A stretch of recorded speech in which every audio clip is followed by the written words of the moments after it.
I seriously cannot believe the attacks that Liverpool Football Club, the fans, and worst of all, Diogo Jota have been receiving in the past 24 hours or so.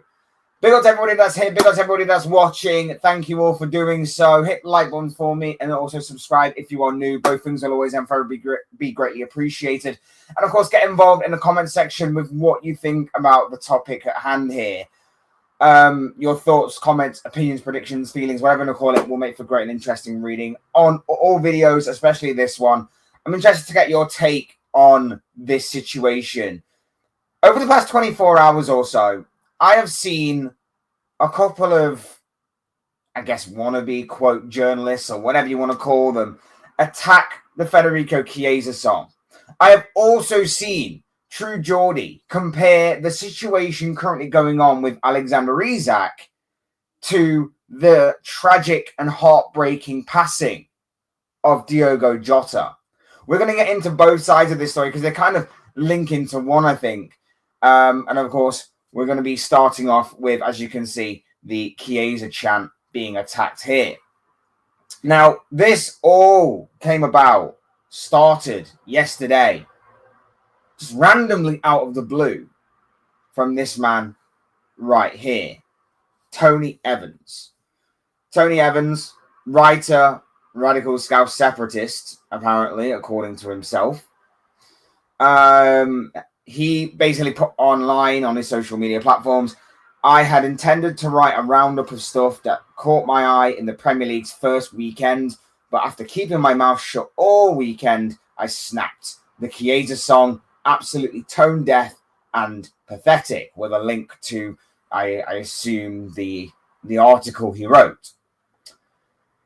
In the snapshot of it, it states that Chiesa song an embarrassment to Anfield. Whether you like it or not, Juventus fans will hear echoes of Hazel. What on God's earth is this man talking about? He is linking a song that has been around for almost a year now to a horrific and horrible tragedy that happened 40 odd years ago.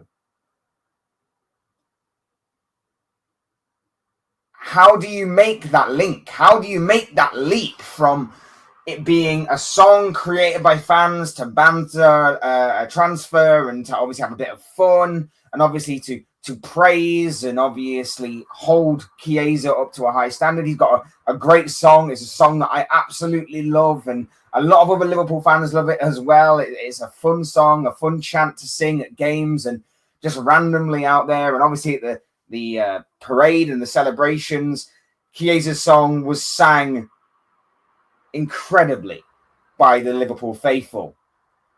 And then randomly out of the blue, 7 months later, you're linking the song with Hazel. And nobody had made that link.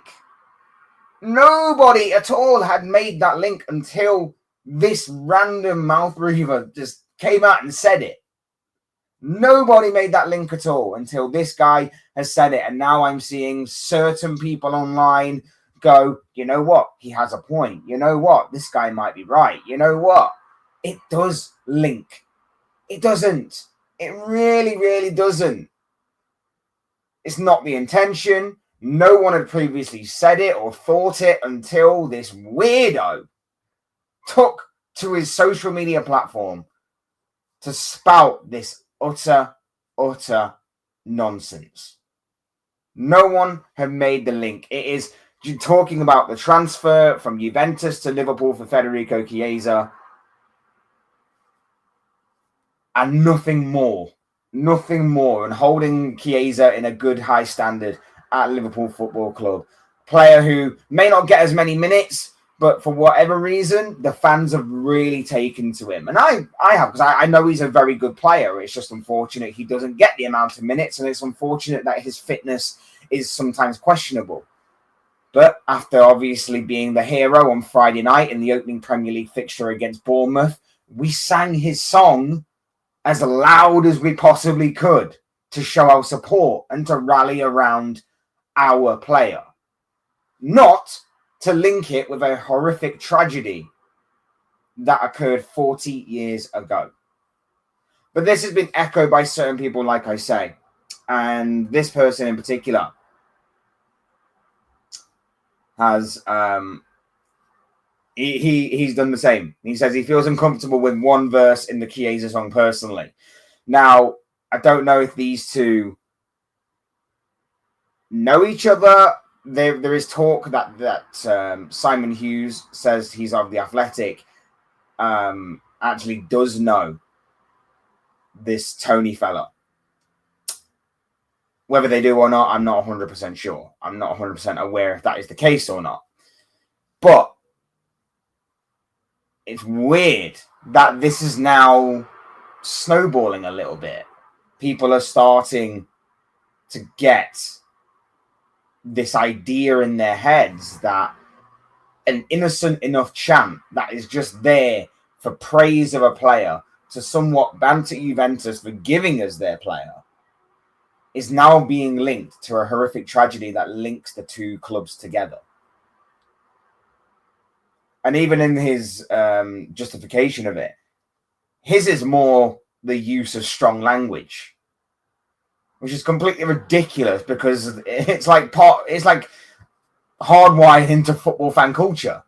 Like, the strong language is part of football fan culture. It's baffling to me. But the strange thing about it is that this wasn't a problem until this Tony Evans guy brought it up as a potential problem, which it isn't. So the attack on this is weird. But this isn't the first time we've obviously had this. This is not the first time that we've had people attack chants. And I'm sure it happens to maybe other clubs as well. But I only know it from a Liverpool standpoint because I'm a Liverpool fan. We obviously had several years ago, we had a chant, and we still have the chant of the Reds have got no money, but we'll still win the league. A lot of people were angry because of a multi-million pound football club chanting about having no money when that's clearly not the case. It was a joke. It was a bit of banter. It was basically pointing out that the Reds don't have much money because we didn't maybe use it in the transfer windows to our fullest of capacity this year aside. But even then, if we continue to spend as we are doing, we may actually have no money. But because we made a lack of transfers or a lack of effort in the transfer window, it seemed, or we didn't push the boat out enough, we didn't pull our finger out enough, that's what started the entirety of that particular chant. And a lot of people got really upset about it. So it made me wonder, what other chants do we have that people may get upset about? Wait till these people find out that every time we gave Bobby Firmino the ball, he didn't actually score every time. Wait until people find out that Mohamed Salah is not actually related or not actually the reigning monarchy of Egypt. It just baffles the mind that these people are basically calling this out. And, I guess they are doing it for engagement. And guess what? They've won from a lot of people, and I'm including myself in that because I'm making this video on them. I wasn't going to give them any sort of attention whatsoever, but I feel like this had to be called out. And it had to be called out even more so because of what I heard True Geordie say. And what I heard True Geordie say was absolutely appalling from him. And I know that obviously Newcastle fans are upset about this Alexander Isak situation. I understand the frustration. Every other fan base has been there. When a big club comes calling for one of your star players, everybody feels the same anger and frustration as to, the player should respect and honor his contract. The player should respect and honor the club. The player should do this. The player should do that. And the club should be in a better position than what they are doing so that they can actually keep hold of their players. Every fan has been there with a player like that at some point in their lives, right? But to go and bring and drag the Diogo Jota heartbreaking story into this situation, it's completely baffling to me. I'll bring up the clip here. It really sort of hit me yesterday when we were about to line up, like, this fucking prick isn't turning up, and and I understand you don't care about the fans, right? Even though they literally worship you, and you were on the fucking bus a couple of fucking weeks ago, celebrating as if you loved us all and telling the cameras whatnot, I love Newcastle, da da da da.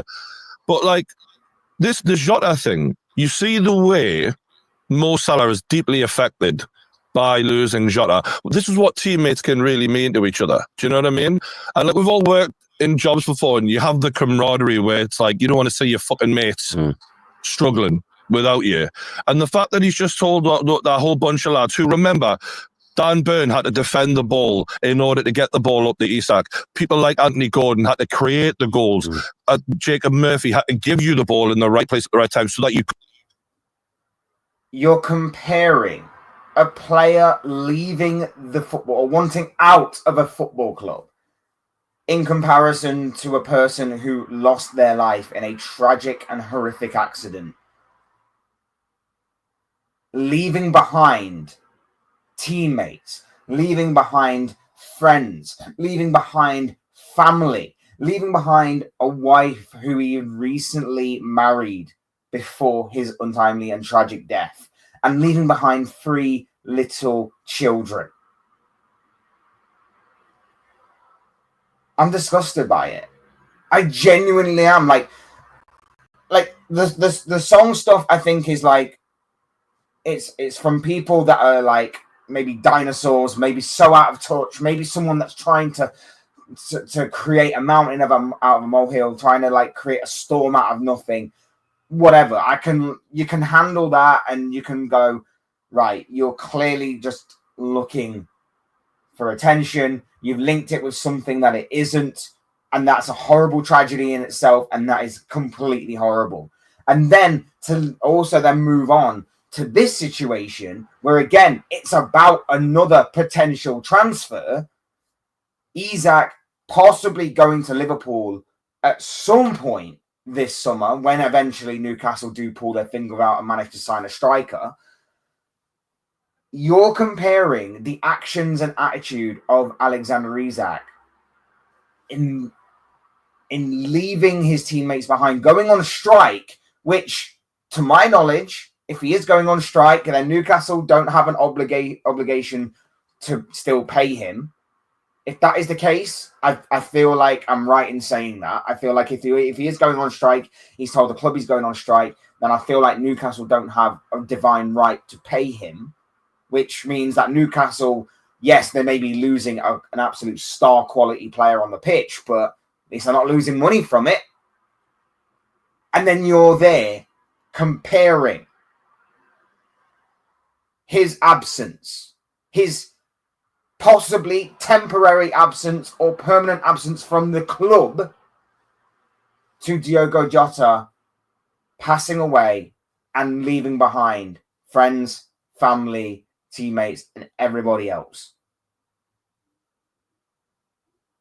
I couldn't believe, honestly, what I was hearing.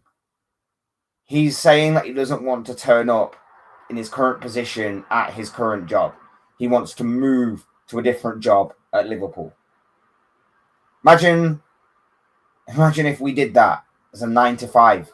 If we were on like a 9 to 5 Monday to Friday job. Imagine if we turned around to our boss and said that we want to leave.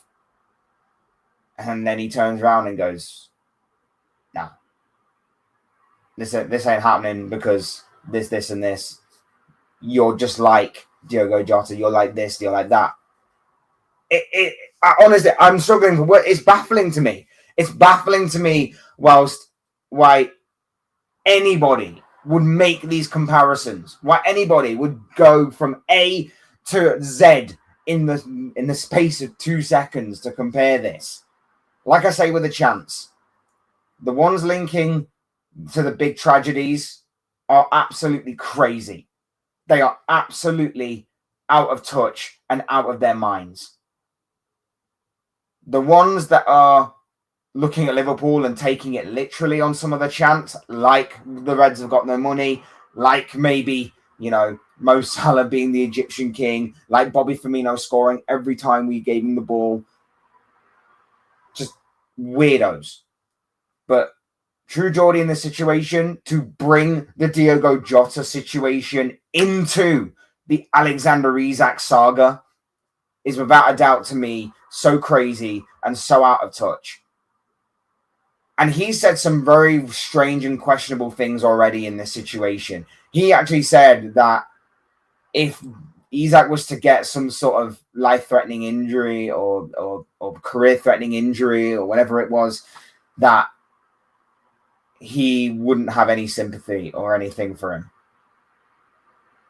I know he's bitter. I know he's hurt. But there is absolutely no need for that. It is absolutely out of disbelief. It is absolutely out of disbelief. And the fact that the fact that nobody challenges him, the fact that there is a panel there and nobody challenges him on that opinion and says, maybe you've overstepped the mark there. Maybe you shouldn't be bringing Diogo Jota's name into this because it has no relevance. It's a completely different situation. It is a completely out there remark. It's baffling to me. It's baffling to me. So strange, so stupid, so unnecessary. But look, what do you guys think? Let me know what you guys are thinking and feeling in the comment section. Do you agree with some of the things that maybe other people have said in this situation, or do you agree with me that this situation and both of these situations are completely out there, out of their minds, and these people are just crying out for some sort of attention and some sort of clarity online? Let me know what you guys are thinking and feeling down below in the comment section. Use and abuse that section, people. Talk to me on this. Let me know what you guys are thinking and feeling. Otherwise, hit the like button on the way if you enjoyed the video. Subscribe if you are new. Both things will always and forever be greatly appreciated. And of course, I can always say, thank you everybody for watching and listening. Thank you for your continued or brand new support to the channel, whichever one it is. It really does mean a great deal to me. So I cannot honestly thank you enough. You guys will always be appreciated and never taken for granted. So thank you, thank you, thank you. I've been Fletch. This has been another Fletch Talks video, and I'll see you all again soon in another video or live stream or whatever it may be. Cheers, guys. Thanks everyone for watching. Take care. Enjoy the rest of your day. Speak to you all again very, very soon.